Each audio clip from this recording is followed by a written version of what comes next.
یہ ایک بہت بڑا اور خوبصورت اعزاز ہے کہ وائٹ ہاؤس میں سب کو آرمینیا اور آذربائیجان کے درمیان اس نہایت تاریخی امن کانفرنس میں خوش آمدید کہا جائے۔ پچھلے 35 سال سے زیادہ عرصے تک آرمینیا اور آذربائیجان ایک تلخ تنازع میں مبتلا رہے، جس نے دونوں قوموں کے لیے بے پناہ تکالیف پیدا کیں۔ وہ بہت سے برسوں تک شدید طور پر متاثر رہے۔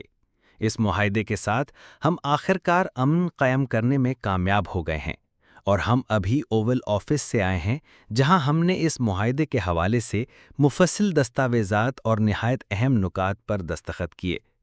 آرمینیا اور آذربائیجان کے ممالک ہمیشہ کے لیے تمام لڑائی روکنے، تجارت، سفر اور سفارتی تعلقات کھولنے اور ایک دوسرے کی خود مختاری اور علاقائی سالمیت کا احترام کرنے کا عہد کر رہے ہیں۔ دراصل ہم امریکہ اور آذربائیجان کے درمیان دو طرفہ بین الریاستی تعلقات میں ایک نئی تاریخ رقم کر رہے ہیں۔ ہم اسٹریٹجک شراکت داری کی جانب راستہ شروع کر رہے ہیں۔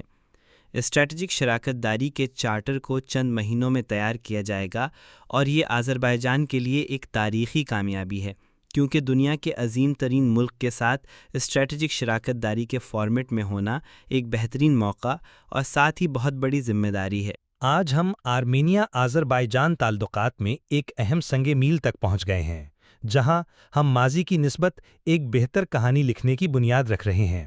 یہ پیش رفت صدر ٹرمپ کی ذاتی شمولیت اور ہمارے خطے میں امن کے لیے ان کے پختہ عزم کے بغیر ممکن نہ ہوتی۔ امن معاہدے کا ابتدائی رابطہ ہمارے ممالک کے درمیان دہائیوں پر محیط تنازع کے خاتمے کی راہ ہموار کرے گا اور ایک نئے دور کا آغاز کرے گا جو ایک دوسرے کی خود مختاری اور علاقائی سالمیت کے مکمل احترام پر مبنی ہوگا۔